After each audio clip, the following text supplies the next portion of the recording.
20 to 25% of the AZ-104 exam is about one question: how should this workload run? Azure answers with a ladder.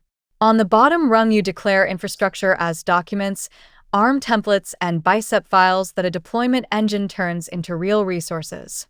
One rung up, virtual machines, whole computers you own and patch, with disks and sizes and availability to manage. Above that, containers, your application boxed with its dependencies, running in a registry-fed instance or a scaling container app, no operating system to babysit. And at the top, app service. Hand Azure the code, and the platform runs the web server, the patching, the scaling. Every rung trades control for convenience. The lower you stand, the more you can tune, and the more you must maintain. The higher you climb, the less you carry, and the more decisions the platform makes for you. Part 1 gave us the ground this ladder stands on: subscriptions, resource groups, RBAC, storage accounts. This hour we climb, rung by rung, and the exam's compute questions almost always reduce to 2 moves.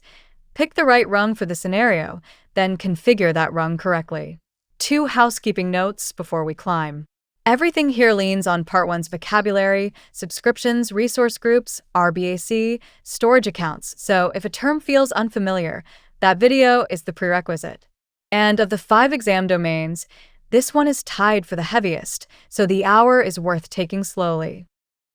Before the first rung, one mental shift that makes all of compute click. In Azure, everything you deploy is a resource with a JSON description behind it. That virtual machine you click together in the portal is really a small constellation of resources: the machine, its disks, its network card, each described by properties in a document. The portal is just a form that writes the document for you. This is why the compute domain starts with templates rather than machines. Once you see that every deployment is a document handed to Azure Resource Manager, 3 things follow. Deployments become repeatable. The same document produces the same environment, today or in 6 months. They become reviewable. A colleague can read the diff before anything changes. And they become recoverable. Rebuilding an environment is redeploying a file, not reconstructing 40 portal clicks from memory. Infrastructure as code sounds like a developer slogan, but for an administrator, it is mostly an insurance policy. The portal remains fine for exploring and for one-off fixes. The point is not that clicking is wrong. It is that anything you will deploy twice deserves to be a file. So here is the path for the hour. Templates first, ARM JSON, and then Bicep, the language that makes those templates humane. Then virtual machines, creating them, their disks, their encryption story, and how to keep a fleet alive through hardware failures and maintenance. Then containers, in 3 sizes of ambition: a registry to hold images, container instances for the simplest possible run, and container apps when you need scale and revisions. App service last, where most real web workloads on the exam actually live. Keep the ladder in your head the whole way. Control down low, convenience up high. An ARM template is a JSON file that describes a set of resources, and deploying it means handing that file to Azure Resource Manager, the same front door every request already goes through. The difference from clicking or scripting is the grammar. A script is imperative. Do this, then this. And if step 4 fails, you are halfway through a change with no clean way back. A template is declarative. Here is the end state I want, you figure out the steps. ARM compares the desired state against what exists and makes only the changes needed. That design gives you idempotency, a word worth owning before the exam. Deploying the same template twice does not create duplicates or errors. It simply confirms the world already matches the document. Run it once, run it 10 times. The result is the same environment. That is what makes templates safe to rerun in pipelines and safe to keep as the single source of truth for what production is supposed to look like. And because the document is the deployment, review happens before anything exists. A pull request on a template is a change advisory board that actually reads the change. Open a template, and the same skeleton greets you every time. At the top, a schema line saying what dialect of template this is and a content version you control. Then parameters, The inputs that change between deployments, an environment name, a location, a size, each with a type and often a default and a list of allowed values, so the person deploying can only choose sensible things. Then variables. Values computed inside the template, so a long expression gets written once and reused. The heart is the resources array. Every entry declares a type, like Microsoft.storage/storage accounts, an API version, a name, a location, and a properties bag with the settings that matter, the SKU, the kind, the access tier. And at the end, outputs. Values the deployment hands back when it finishes, like the connection endpoint of whatever you just built, so the next automation step can pick it up without hunting through the portal. Parameters in, resources in the middle, outputs back. Read any template in that order, and even a 2,000-line file stops being frightening. The exam mostly shows you a fragment and asks what it deploys or which section a value belongs in, and the skeleton answers that. A concrete taste. A parameter named storage prefix with a max length and a default, a variable that appends a unique string to it, and a resource whose name field just says variables of storage name. 3 lines of plumbing, and the template can be handed to any team without a naming collision. Inside those sections, templates have a small expression language, and the exam expects you to read it. Square brackets mark an expression to evaluate. Parameters of storage name fetches an input. Variables of plan name fetches a computed value. Concat glues strings together, and resource ID looks up the full ID of another resource, so one resource can reference another without hardcoding a path. The most important concept in the bunch is ordering. A virtual machine cannot exist before its network card. Templates express that with depends on, an explicit list saying deploy that before this, and ARM builds the dependency graph and parallelizes everything it safely can. Better still, many references create the dependency implicitly. If one resource's properties reference another through the reference or resource ID functions, ARM infers the order without you writing depends on at all. When a template question shows resources deploying in the wrong order, or a deployment failing because something did not exist yet, the answer lives in this dependency machinery, and the fix is a reference or an explicit depends on, not a retry. Deploying is one command, AZ deployment group create, pointing at a resource group, a template file, and values for the parameters. But the flag the exam cares about is mode. Incremental mode, the default, adds and updates what the template describes and leaves everything else in the resource group alone. Complete mode goes further. It makes the group match the template exactly, which means resources in the group that are missing from the template get deleted. That is a loaded weapon. A team that deploys one small template in complete mode into a shared resource group has just asked Azure to remove everything else in it, and Microsoft now steers people toward newer deployment stacks for that use case. Before any risky deployment, there is what if, a preview run that lists exactly what would be created, changed, or deleted, without touching anything. 2 more moves round out this rung. You can export a template from an existing resource group or from a past deployment in the group's deployment history, which is a decent starting point but usually needs cleanup before reuse.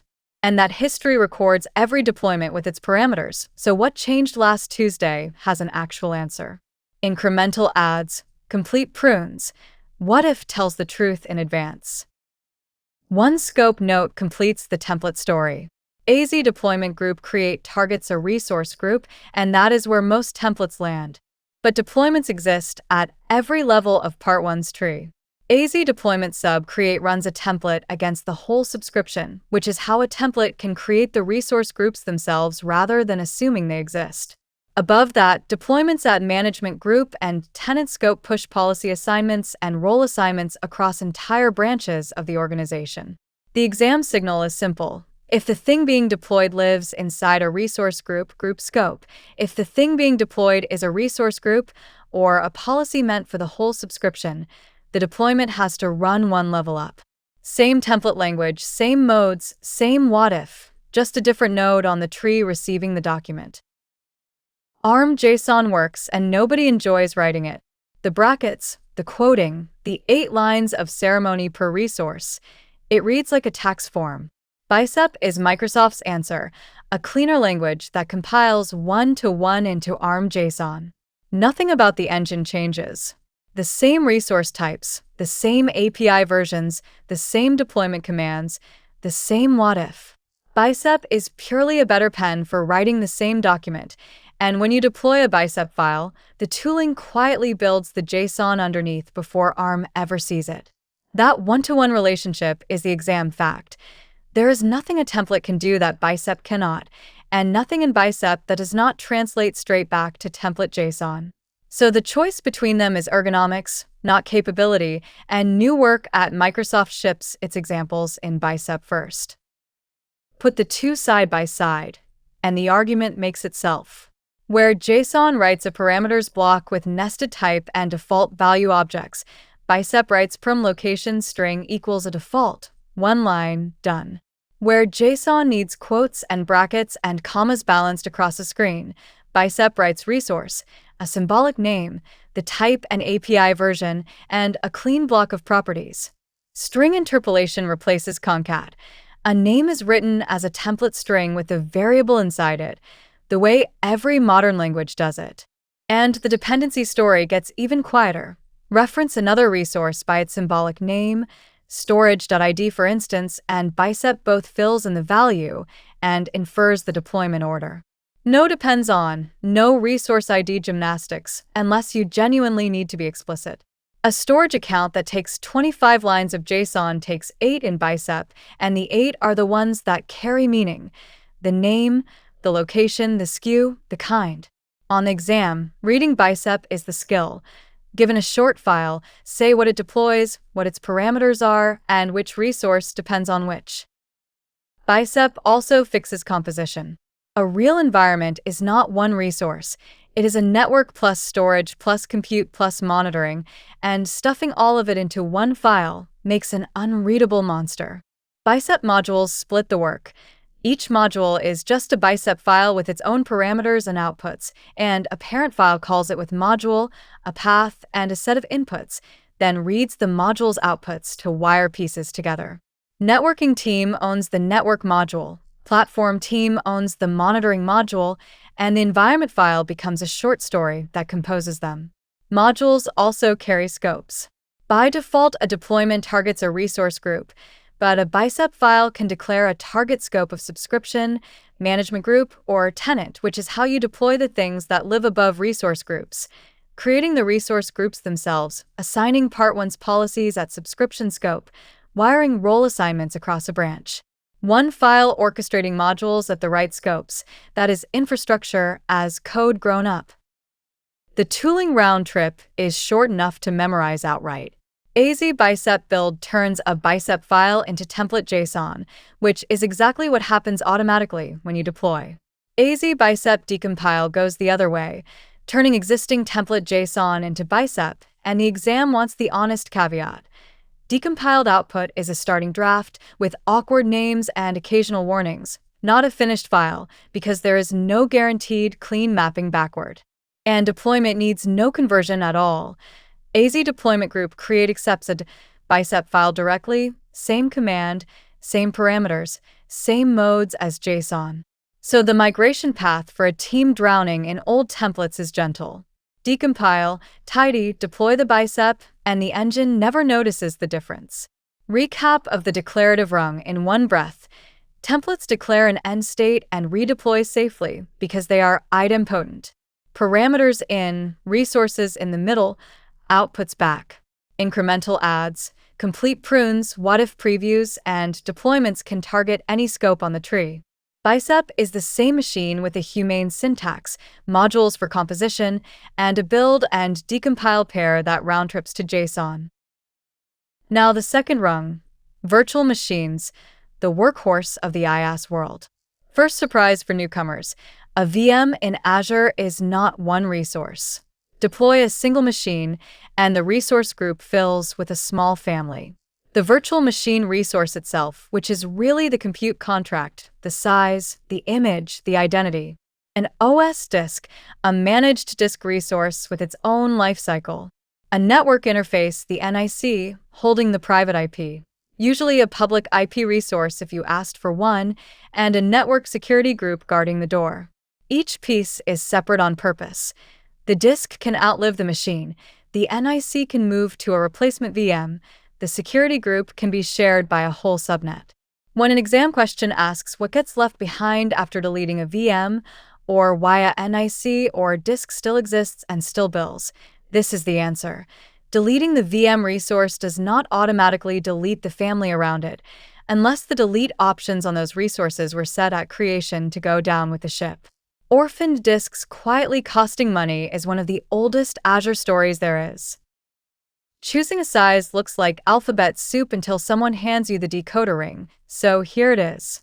The letter is the family, and the family is the shape of the machine. D is general purpose, balanced CPU and memory, the default answer. E is memory optimized, for databases and caches that eat RAM. F is compute optimized, more CPU per gigabyte. B is burstable, a small, cheap machine that banks credits while idle and spends them in bursts, perfect for workloads that sleep most of the day. L is storage optimized, and N means GPU, for rendering and machine learning. The digits after the letter are roughly the vCPU count. The V number is the hardware generation, and a lowercase s in the name signals the size supports premium SSD storage, a detail that matters in a moment. 2 practical notes travel with sizing. Each region enforces vCPU quotas on your subscription, per family and in total, so a deployment can fail with a quota error even though the subscription has money. The fix is a quota increase request or another region. And size is not destiny. You can resize later, so the exam answer for a struggling machine is usually resize, not rebuild. Every VM carries a small entourage of disks, and the exam loves the differences. The OS disk holds the operating system, is a managed disk, and survives with the VM. The temporary disk is the trap. It is scratch space on the local host, fast and free, and its contents vanish on deallocation, redeployment, or a maintenance event. Page files and scratch data belong there. Anything you would miss does not. Data disks are additional managed disks you attach for databases and files. Managed disk types form their own little ladder.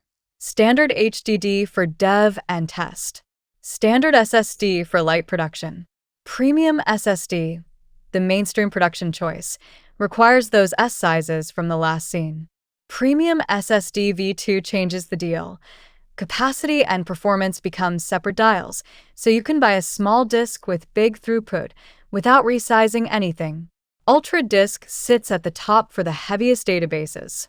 The recurring exam pattern is matching disk to claim, cheap and tolerant, standard tiers, production latency, premium, performance knobs without resizing, V2 or Ultra, and never, ever, important data on the temporary disk. Creating a machine from the CLI is honest about what you get. AZ-VM create with a resource group, a name, an image like Ubuntu or Windows Server, a size, and an admin credential. What the exam wants you to notice is everything you did not specify, because Azure fills the gaps. A new virtual network and subnet, a public IP, a network security group with SSH or RDP reachable, an OS disk on default storage. Convenient for a lab. Wrong for production, where the network already exists and a public IP on port 3389 is an incident report waiting to be filed. So real deployments name their network, their subnet, and say no public IP unless one is truly wanted. 2 flags are worth knowing by name. Custom data feeds a cloud init script to Linux machines so they configure themselves on first boot, and VM extensions do the same job after boot for both platforms, installing agents and running setup scripts under ARM's control. The habit to build. Read the defaults line by line in your head whenever a question shows a bare AZ VM create, because the vulnerability is usually hiding in what was not typed. Where do images come from, and how do you make your own? Marketplace images cover the standard operating systems, and Generation 2 is the modern default. The custom path starts with a configured machine you like and ends with an image other machines can be stamped from. The ritual matters. First, generalize the machine. Sysprep on Windows, or the agent's deprovision on Linux, which strips the host name, credentials, and machine identity, then capture it as an image resource. Skip the generalized step, and every clone comes up claiming to be the original, which is its own special afternoon of debugging. At organizational scale, the image goes into an Azure Compute Gallery. Versioned images, replicated to chosen regions, shared across subscriptions or the whole tenant.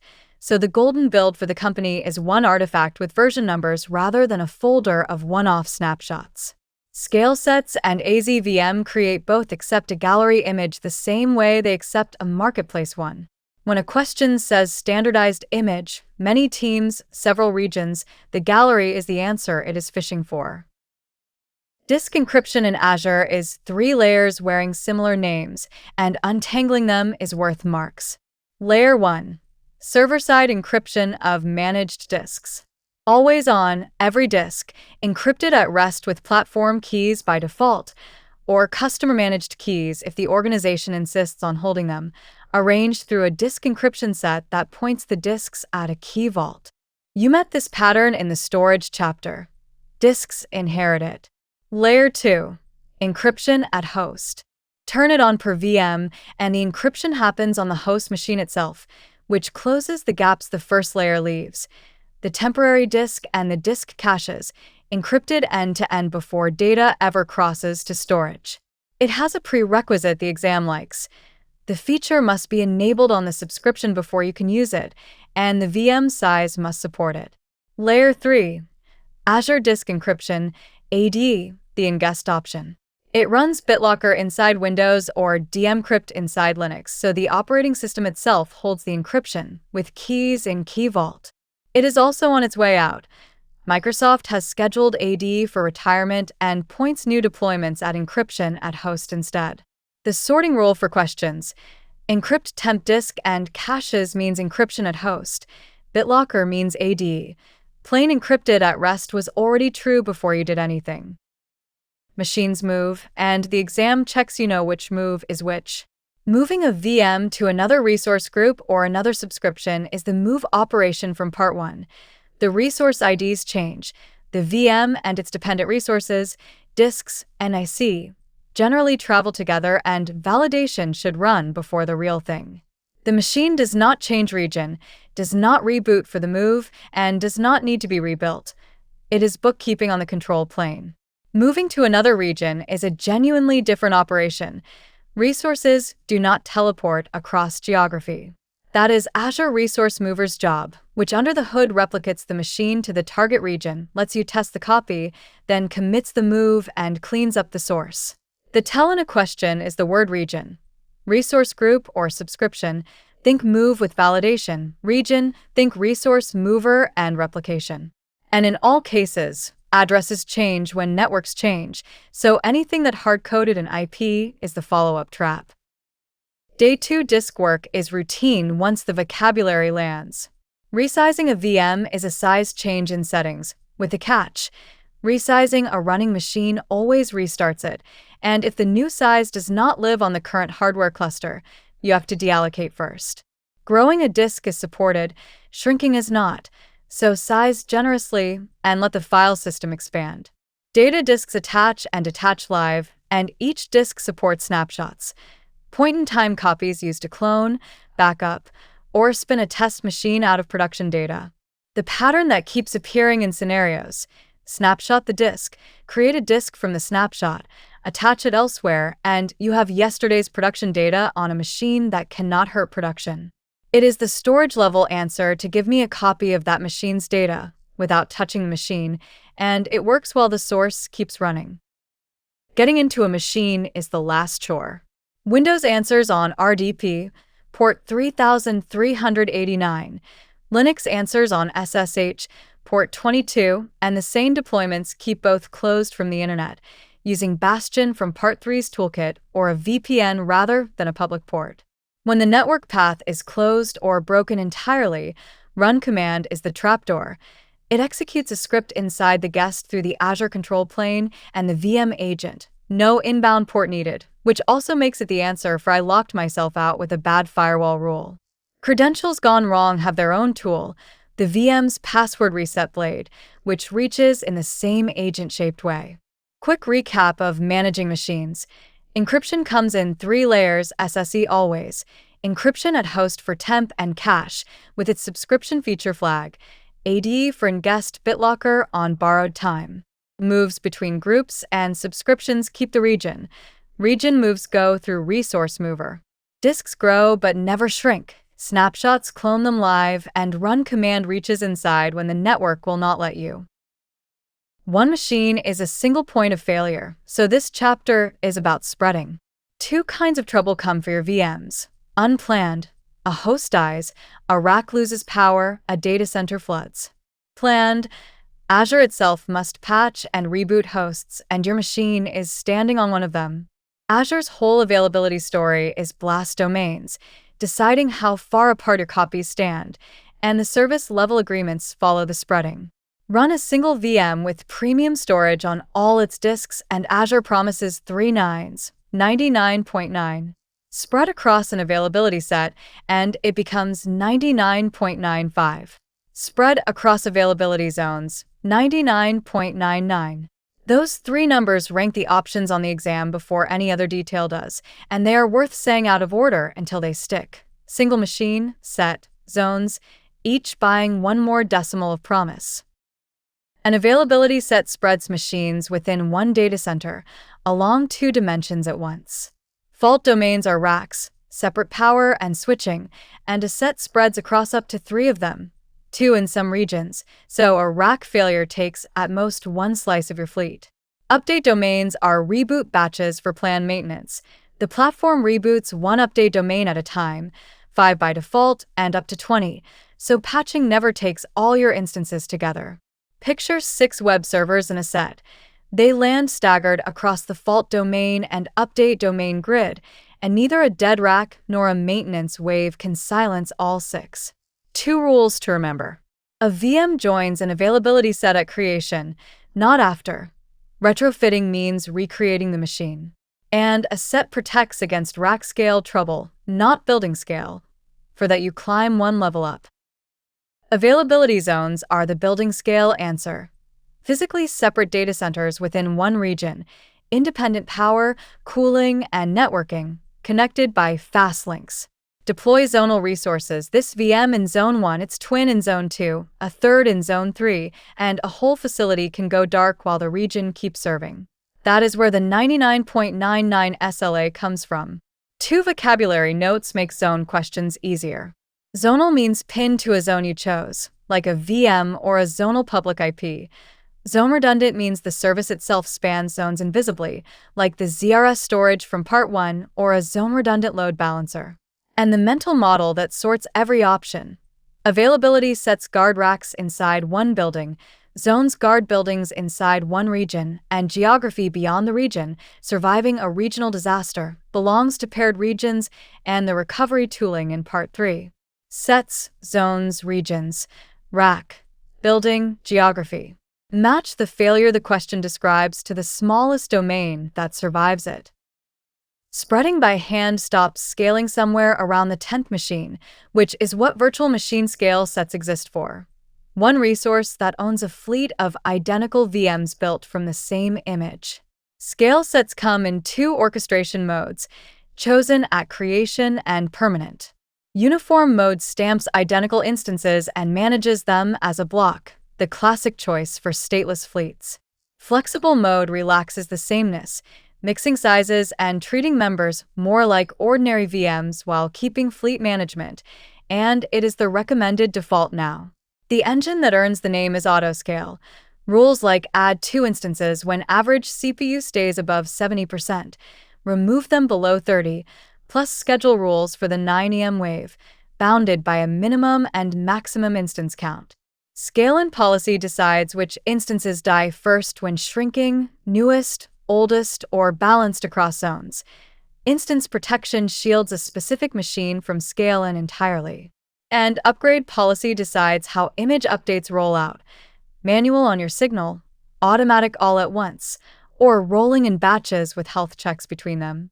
When a question wants elasticity, identical instances, or zero-touch scaling across zones, The answer is a scale set before it is anything else. One cost lever belongs in this chapter: Spot. Spot VMs and Spot scale set instances run on Azure's spare capacity at a steep discount, with one condition attached. When Azure needs the capacity back, your machine is evicted, with 30 seconds of notice. You choose the eviction policy, deallocate and keep the disks for a restart later, or delete and walk away clean, and you can set a maximum price you're willing to pay. That deal is wonderful for exactly one shape of work: interruptible work. Batch rendering, simulation sweeps, test fleets, big one-off computations that checkpoint as they go. It is poison for anything a user is waiting on. The exam phrase to watch for is workload that can tolerate interruptions next to minimize cost. That pairing is Spot by definition, usually as a spot-backed scale set that grows cheap and shrinks gracefully when capacity tightens. Let us watch the whole availability chapter earn its keep on one bad Tuesday. 6 web servers run in a scale set, spread across 3 availability zones, minimum 4 instances, maximum 12. Auto-scale on CPU. At 2 a.m., a rack in Zone 1 loses power. That is a fault domain failing, 1 instance drops. The load balancer stops sending it traffic, and the scale set replaces it without a phone ringing. Mid-morning, Azure roles plan maintenance through the region. Update domains reboot one batch at a time, so capacity dips but never disappears. At 9, the commute rush pushes CPU past 70 for 10 minutes. Autoscale adds 3 instances, and when the wave passes, it trims them back, newest first, because that is the scale and policy, while the 1 instance holding a long-running export wears instance protection and survives the cut. Meanwhile, the overnight render fleet, all Spot instances, quietly lost half its machines to an eviction at dawn, deallocated with disks intact, and will finish the queue tonight when capacity loosens. Every mechanism in this chapter appeared once, and nobody was paged. That is the availability story the exam wants you to be able to tell backward. Third rung, containers, and the story starts with a warehouse. Azure Container Registry is your private home for container images, organized as repositories holding tagged versions. Registry, Azure Ecker, IO/shop/API, tag 2.3. It comes in 3 SKUs. Basic for development, standard for most production teams, and premium when you need the 2 features the exam associates with it. Georeplication, which serves the same registry from multiple regions so a global fleet pulls locally instead of across an ocean, and private endpoints, which pull the registry off the public internet entirely. Registry names share the global DNS rule you know from storage accounts. Images arrive with a Docker push from your build machine, an import from another registry, or a build that never leaves the cloud, which is the next scene's business. Who may pull from the warehouse is its own little exam topic. The front door is Microsoft Entra. AZ-ACR login rides your identity, and RBAC roles like ACR push and ACR pull say who ships and who fetches, which is also how a scale set or a container app gets pull rights through a managed identity, no password anywhere. Then there is the admin account, a single shared username and password for the whole registry, disabled by default, and the docs mean it when they say leave it off. It exists for quick demos and old tooling, and every person who holds it is indistinguishable in the audit log, the same disease shared storage keys had in Part 1. Repository-scoped tokens cover the narrow cases in between, access to one repository for one build system. And ACR tasks rounds out the registry. AZ-ACR build hands your source to the registry itself, which builds the image on cloud workers and stores the result, no local Docker required, and tasks can retrigger automatically on source changes or when a base image updates, which is how the registry keeps rebuilt images patched without anyone asking. The commands mirror Docker closely enough to feel familiar. AZ container create to start a group, AZ container logs to read output, AZ container exec for a shell inside, and AZ container delete when the job is done. Azure Container Instances is the shortest possible path from image to running container. No cluster, no VM, just run this. The unit is the container group, one or more containers scheduled together on the same host, sharing one IP address, one lifecycle, and optional shared volumes, the natural home for a main app plus a logging sidecar. Groups with multiple containers are a Linux feature. Windows containers run one to a group. Billing is per second while it runs, which makes ACI the economics of choice for burst work and one-shot jobs. The restart policy is the setting the exam pokes at because it encodes what the group is for. Always suits a small, always-on service. On failure suits a job that should retry until it exits cleanly. Never suits run once, keep the logs, stop. A batch render, a nightly import, a build agent that exists for 20 minutes, per second billing plus on failure or never is exactly that shape. 2 practical details finish the ACI picture. Sizing is fixed at creation. You request vCPU and memory for the container group, the containers inside divide it, and that allocation neither grows nor shrinks while the group runs. And state needs a home. Because containers forget everything when they stop, the standard pattern mounts in Azure files share from part 1 into the container as a volume, so the nightly job writes its output to the share and the container itself stays disposable. Secrets ride in as environment variables or secret volumes rather than baked into images. Everything about the design says small, quick, self-contained, which sets up the honest question of the next scene. What happens when the workload is none of those things? The honesty about ACI is what it does not do. There is no autoscale. A container group is a fixed allocation that you chose up front, and if demand doubles, nothing grows. Scaling out means orchestrating more groups yourself. No revisions, no traffic splitting, no built-in HTTPS ingress. You get an IP and ports, and the rest is your problem. None of that is criticism, it is positioning. ACI is the simplest rung, priced and shaped for simple, short, or spiky work. The moment the scenario says web application, scale with demand, or roll out a new version safely, ACI is the wrong answer, and the next chapter is the right one. Simplicity is the feature. Know where it ends. Azure Container Apps is what you graduate to when containers need to behave like a real service. Everything lives inside an environment, the isolation boundary that gives apps a shared network and a shared log destination. Within it, each container app runs revisions, immutable snapshots of the app's image, configuration, and settings. Ship a new image and you get a new revision, while the old one stays runnable, which turns releases from a cliff into a dial. Ingress gives every app an HTTPS endpoint without you touching a certificate or a load balancer, and traffic can split between revisions by percentage, 90 to the proven build, 10 to the new one, then walk the dial as confidence grows. A bad release stops being an outage and becomes a traffic setting you turn back.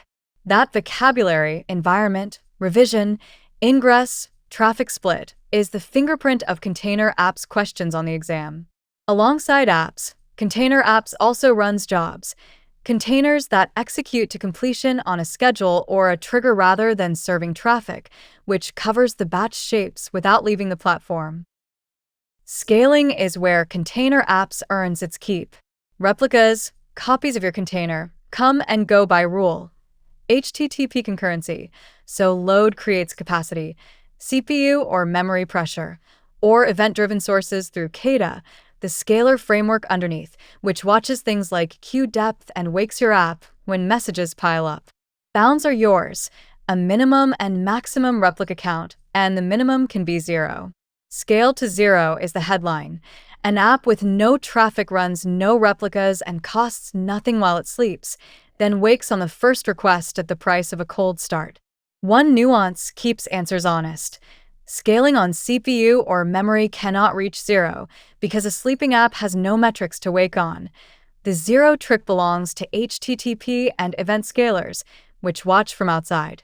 A queue worker that only runs when there is work, a webhook handler idle all weekend. This rung was shaped for exactly those. Resources are set per replica, a quarter vCPU for a lightweight worker up to several for a heavy one, and the rules multiply replicas as needed. So the container decision on the exam is usually a 2-question test. Question 1. How long and how variable is the work? Short. Predictable, or one-shot goes to container instances. Fixed size, per second billing, restart policy as the only knob. Long-running and variable goes to container apps. Replicas, scale rules, scale to 0. Question 2. Does the scenario mention releases or traffic? Revisions, splitting, HTTPS ingress out of the box. All container apps vocabulary. And both rungs pull from the same ACR, ideally with a managed identity rather than passwords. Registry feeds both. Instances run the simple things, container apps run the services. That is the whole rung in one sentence, and it is enough to sort nearly every container question the exam asks. Top rung, app service, where you hand over the code and Azure runs the web server. The first concept is the one everything else hangs on. The app service plan is the computer, and the apps are tenants in it. A plan defines the operating system, the region, the size, and the instance count, and every app you put in that plan shares those instances. 2 small apps in one standard plan cost the same as one because the plan is what you pay for. The tiers climb from free and shared, for tinkering with real limits, through basic, then standard, where the serious features start, up through the premium generations with more power and more headroom, and the isolated tier, which runs your apps in a private, single-tenant environment for the strictest compliance needs. The recurring exam angle is which tier unlocks what. Custom domains arrive with the paid tiers, deployment slots and auto-scale arrive at standard, and the slot and instance counts grow with premium. When an app misbehaves under load, remember the plan is the computer. Every app in it competes for the same instances, and one greedy app can starve its neighbors. Creating an app is a short form, a globally unique name that becomes your Azure Websites.net address, a runtime stack like Net, Node, Python, or Java, an operating system, a region, and the plan it lives in. The region and OS must match the plans, which is why the plan choice comes first. Code arrives however your team ships. Zip deploy from a pipeline, GitHub Actions wired up from the deployment center, local Git, or a container image if the app is boxed, and the same platform runs it either way. For the exam, the notable part is what you never see. No VM to patch, no web server to configure, no port to open.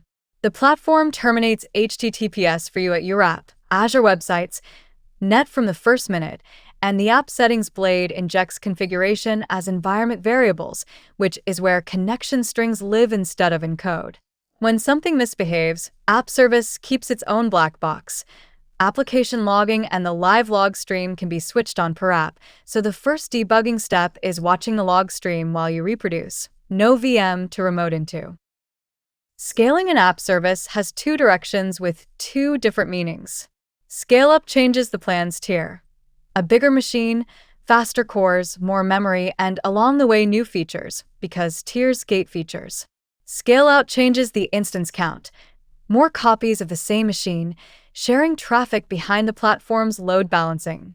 Manual scale out is a slider. The caps rise with tier, a handful of instances at basic, 10 at standard, 30 at premium. Auto scale, from standard upward, is rules. Add an instance when CPU holds above 70%. Drop one when it calms, never below 2, never above 10, plus schedule rules for the morning rush. 2 details earn their keeping questions. Autoscale acts on the plan, so every app in the plan scales together. Per app scaling exists to cap a single app below the plan's count when you need one app small in a shared plan. And scale out multiplies cost by instance count, so the cheapest fix for a memory-hungry app is often 1 tier up, not 3 instances out. Deployment slots are the feature the exam adores. From standard tier up, an app can have extra slots, 5 at standard, 20 at premium, and each slot is a full copy of the app with its own content and its own settings, reachable at its own address. The workflow writes itself. Deploy the new build to a staging slot, test it against real configuration, then swap. The swap mechanics are the examinable bit. App service applies production settings to the staging slot first, warms those instances until they answer, and only then exchanges the routing. Production never goes dark, and the old build is now sitting in staging, which means rollback is just swapping back. Settings split into two piles. Most swap with the code, but anything marked as a slot setting, often connection strings and environment-specific values, sticks to its slot. Getting that split wrong is how staging code ends up talking to the production database, a scenario the exam recycles endlessly. Auto-swap can trigger the whole dance on every deployment, and for the cautious, there is traffic routing. Send a few % of live users to the staging slot and watch before committing the swap. A real application does not live at Azure websites, net, so custom domains come next. Mapping 1 is a two-step dance with DNS. For a subdomain like www, you create a name record pointing at the app's default address, which is the recommended shape because it survives IP changes. For the apex, the bare domain, name is off the table by DNS rules, so you use an A record to the app's IP instead.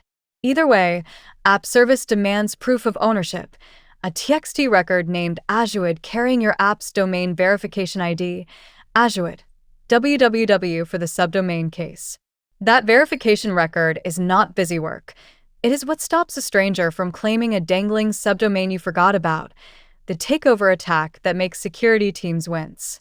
The exam phrases it as which records must exist, and the answer is always a pair. Name plus AZ-104 TXT for a subdomain, A plus AZ-104 TXT for the apex. A custom domain needs a certificate to speak HTTPS, and app service offers a ladder of effort. The Easy Rung, the free app service managed certificate, issued and renewed by the platform. Its limits are exam bait.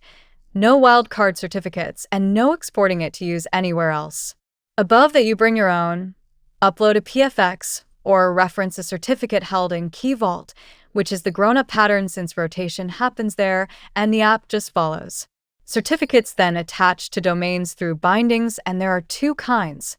SNI SSL is the modern default, free, and supports many certificates on shared addresses. IP-based SSL gives the app a dedicated IP for the one legacy client in your life that cannot speak SNI, at extra cost and higher tiers. Two switches finish the job, HTTPS only, redirecting all plain HTTP, and a minimum TLS version to shut the door on museum-grade protocols. Networking for an app service splits cleanly into inbound and outbound, and questions love to swap them. Inbound, access restrictions are the app's own firewall. Ordered allow and deny rules on IP ranges and service tags, so the staging site answers only to the office and the health probes. Fully private inbound is a private endpoint, the same pattern storage used in Part 1. The app grows a private IP inside your network, and the public address can be shut. Outbound is the direction people forget. VNet integration lets the app reach into a virtual network to a database on a private IP, without the app itself joining the network's address space. The sorting rule is one sentence. Private endpoint is traffic coming in, VNet integration is traffic going out, access restrictions filter whoever is still allowed to knock on the public door. Pick per direction, and the networking questions fall over. Backups are the last configuration stop, and they come in two flavors with a clean tell. Automatic backups run on their own from basic tier up.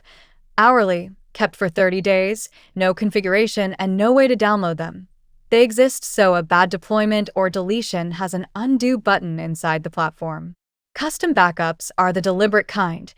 You point the app at your own storage account from Part 1, set a schedule, optionally include a linked database, and the backups are yours to keep, restore to a new app, or hold for compliance.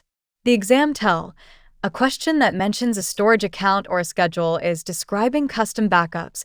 A question that stresses zero setup or built-in restore is describing automatic ones. Either way, restore can target the same app or a fresh one, which doubles as a cheap way to clone an app for investigation. Before the rapid fire, walk one deployment end-to-end and watch the whole hour connect. A Bicep file at subscription scope creates the resource group, then calls 3 modules. The first deploys an app service plan at standard tier and a web app with a staging slot, connection strings marked as slot settings. The second deploys a container app environment, and the app inside it pulls its image from ACR using a managed identity, no password, scaling on queue depth between 0 and 10 replicas. The third deploys a scale set across zones for the one legacy service that still needs real machines, from a gallery image the platform team versions. The pipeline runs AZ-ACR build to bake the new image in the cloud, then AZ deployment sub create with what if in the pull request, so the reviewer reads exactly what will change. Release day. Deploy the web build to the staging slot. Let it warm, swap. The new container image becomes a new revision, taking 10% of traffic until the dashboard stay boring, then all of it. Rollback for either one is a swap back or a traffic dial, not an apology email. That is the compute ladder working as one system. Documents at the bottom, machines and containers in the middle, the platform at the top. Traps, rapid fire. Compute Edition. A deployment in complete mode wiped out resources. The template did not list them, and complete mode prunes. A deployment needs previewing first. What if? Data vanished from a VM's D drive after deallocation. It was the temporary disk, working as designed. A VM will not resize. Deallocate first. The size is not on the current cluster. Encrypt temp disks and caches end-to-end. Encryption at host, after enabling the feature on the subscription. The exam says BitLocker, that is Azure Disk Encryption.